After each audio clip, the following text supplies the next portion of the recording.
42 വർഷമായി ഈ മേഖലയിൽ സജീവമായിട്ട് പ്രവർത്തിക്കുന്നത്. അതിൻ്റെ ഇടയിൽ ഇന്നത്തെ ഈ സമയം വരെ എന്ന് പറഞ്ഞാൽ 4230ഓളം മൃതശരീരങ്ങൾ എടുക്കാൻ വേണ്ടി എനിക്ക് സാധിച്ചിട്ടുണ്ട്.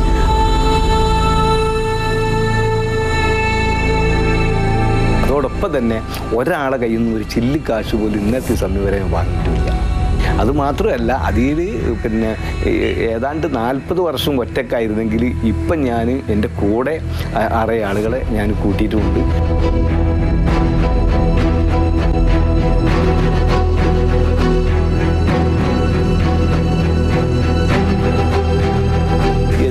നല്ല സന്തോഷത്തോടുകൂടി നിറഞ്ഞ നല്ല മനസ്സോടു കൂടി പോകുന്നു. അതുമാത്രമല്ല, ഇതിനെക്കാട്ടി നല്ല ഫ്രഷ് ആയിട്ടാണ് പോവുക. നല്ല തൂവെള്ള ഡ്രസ്സും ഇതിട്ടാണ് പോവുക.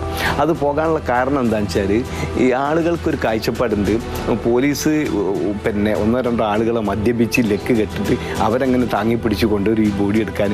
എന്നിട്ട് ഒരു സ്വയബോധമില്ലാതെ ആ ബോഡി എടുത്ത് തിരിച്ചു പോകണമെന്നുള്ളൊരു കാഴ്ചപ്പാടൊക്കെ പണ്ട് കാലത്ത് ഉണ്ടായിരിക്കും. പക്ഷേ ഇന്ന് ഞങ്ങളതല്ല. ഞങ്ങൾ നല്ല ക്ലിയറായിട്ട് നല്ല ഇങ്ങനെ പോയി ഇതായിട്ട് പോയി എടുത്ത് നല്ല രീതിയിലാക്കിയിട്ട് അതിൻ്റെ കുടുംബങ്ങളെ ഏൽപ്പിക്കാൻ വേണ്ടിയിട്ട് മുൻപന്തിയിലാണ്.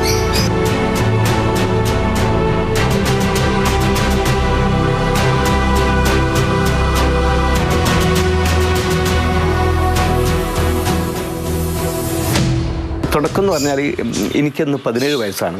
ആ സമയത്ത് വീട്ടിൽ പട്ടിണിയും ഭാരാബ്ദമാണ്. ഉമ്മ നേരം വെളുക്കോളും ചൂടി വിരിക്കും, നേരം വെളുത്തതിൻ്റെ സോലം മടിയും, അത്ര വളരെ പ്രയാസം അനുഭവിക്കുന്ന ഒരു കാലഘട്ടം. ഒരു ദിവസം ഈ തോണിയിൽ മണൽ കയറ്റി ഒരു വീടിൻ്റെ തറ നിറയ്ക്കുകയാണ്. അത് ഇവിടെ തിരുവണ്ണൂർ കോട്ടുമൽ എന്ന് പറഞ്ഞ് അവിടെ വേലു എന്ന് പറഞ്ഞ ഒരാളെ ചായക്കടൻ്റെ തൊട്ട ബാക്കിലാണ്. അങ്ങനെ ഞങ്ങൾ തലയിൽ ചുമട് പേറി ഇങ്ങനെ നടക്കുന്നു പോകുന്ന സമയത്ത് ഒരു കൂട്ടക്കരച്ചിൽ കേട്ട് അവിടുന്ന് ഒരു ഉമ്മ പറഞ്ഞു, മോനെ എൻ്റെ കുട്ടി വെള്ളത്തിൽ വീഴുന്നതാണ്. നല്ല കാലവർഷം, കലിതുള്ളി പോകുന്ന മഴയും വെള്ളവും ഒക്കെ ആയിട്ട് നിൽക്കുക. ആ സമയത്ത് എനിക്ക് ഈ കാല് ശവമഞ്ചയിൽ കൊണ്ടുപോകുന്ന സമയം വരെ എനിക്ക് ഭയങ്കര പേടിയാണ്. അങ്ങനെ ആ കരച്ചിൽ കേട്ടപ്പോൾ എനിക്ക് സഹിക്കാൻ വയ്യാതെ ഞാനെന്തോ ഇതിന് എടുത്ത് ചാടിപ്പോയി. ചാടിയ സമയത്ത് കുട്ടി ഇങ്ങനെ പൊളഞ്ഞു പൊന്തുക.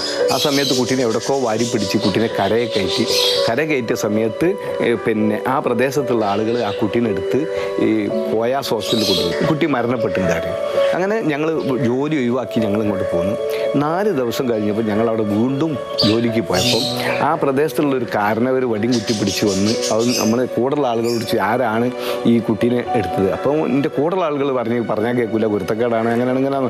അയാൾ പറഞ്ഞു, നിങ്ങളെന്ത് വർത്താനാണ് പറയുന്നത്, ഈ കുട്ടി അത് എടുത്തിട്ടില്ലെങ്കിൽ അത് ഒഴുകി നേരെ കടലിലെത്തും, കല്ലായി ഭാഗത്തോടെ പോയി കടലിലെത്തും. എന്തായാലും എടുത്തില്ലേ, എന്തായാലും നിങ്ങൾ ഇന്ന് എത്ര ആൾ പണിക്കുണ്ട് ചോദിച്ചു. അപ്പോൾ ഞങ്ങൾ 6 ആൾക്കാർ ജോലിക്കുണ്ടായിരുന്നു. എന്നാൽ ഇന്ന് ഉച്ചയ്ക്ക് കഞ്ഞി കുടിക്കാൻ നിങ്ങളെല്ലാവരും എൻ്റെ വീട്ടിലേക്ക് വരണം അദ്ദേഹം. അങ്ങനെ ജീവിതത്തിൻ്റെ ഇടയിൽ അക്കാലത്ത് ഞങ്ങളെ വീട്ടിൽ ഈ പന, പൂളക്കണ്ടം, നേന്ത്രവായൻ്റെ കിഴങ്ങ്, ഇതാണ് ഞങ്ങൾ അന്നത്തെ ഭക്ഷണം. അരിഭക്ഷണമൊന്നും വളരെ കുറവാണ്. ഓണം വിഷുവൊക്കെ വരണം അരിഭക്ഷണം കിട്ടണമെങ്കിൽ.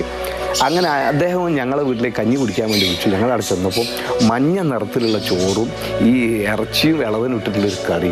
അത് ഇന്ന് നമുക്കൊരു 10-20 ലക്ഷം ഉറുപ്പ്യ തന്നാൽ പോലും അത്ര സന്തോഷം ഉണ്ടാവില്ല, അത്ര ഭയങ്കരമാണ്. പക്ഷേ ഞങ്ങൾ ആ ഭക്ഷണം കിട്ടി ഞങ്ങൾ ഇവിടെ വന്ന് ഞാൻ ഉമ്മനോട് പറഞ്ഞു, മരിച്ചെന്ന് ഉമ്മനോട് പറഞ്ഞിട്ടുണ്ട്.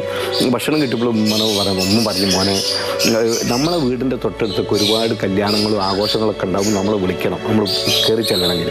നേരെ മറിച്ച് ഒരാൾ മരണപ്പെടുക അല്ലെങ്കിൽ തൊട്ടടുത്തുള്ള ഒരാളെ സുഖമില്ലാതെ വരുന്ന സമയത്ത് ഒരു ഹോസ്പിറ്റലിൽ എത്തിക്കുക, അതിന് നമ്മൾ ആരും വിളിക്കേണ്ടതില്ല. അത് മാത്രമല്ല, പടച്ചോമ്പാത്തി ഏറ്റവും പുണ്യമുള്ളൊരു കാര്യമാണ് ഇതുപോലത്തെ കാര്യത്തിൽ ഏർപ്പെട്ടുകൊണ്ട് സഹജീവികളെ സഹായിക്കുക എന്ന് പറഞ്ഞിട്ട്. അത് ഇന്നും ആ പറഞ്ഞ ആ വാക്ക് ഇന്നും നിറവേറ്റി നല്ല രീതിയിൽ മുന്നോട്ട് പോകും.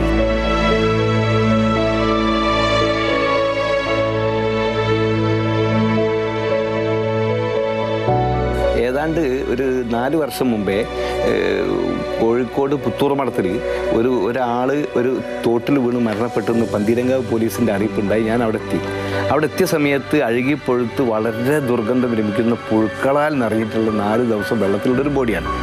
ആ ബോഡി ഞാൻ അവിടുന്ന് എടുത്ത് എൻ്റെ വീട്ടിൽ വന്നപ്പോൾ ഇവിടെ ഒരു പരിപാടിൻ്റെ ഭാഗമായിട്ട് ഇറച്ചിയും പൊറാട്ടയൊക്കെ ഉണ്ട്, അതൊക്കെ കഴിക്കുന്ന സമയത്ത് വെള്ളം കുടിക്കുന്ന സമയത്ത് ഭയങ്കര മണം.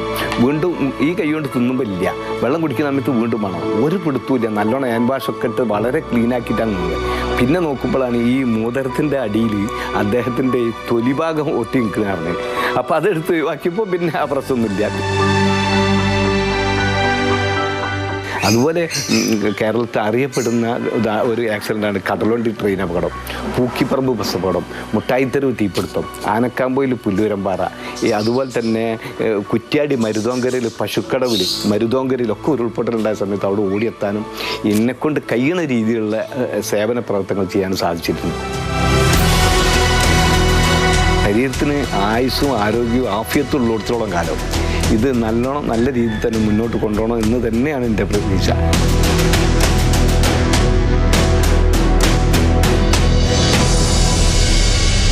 മനോജ് പയ്യന്നൂരിനൊപ്പം രാഹുൽ KV, മാതൃഭൂമി ന്യൂസ്, കോഴിക്കോട്.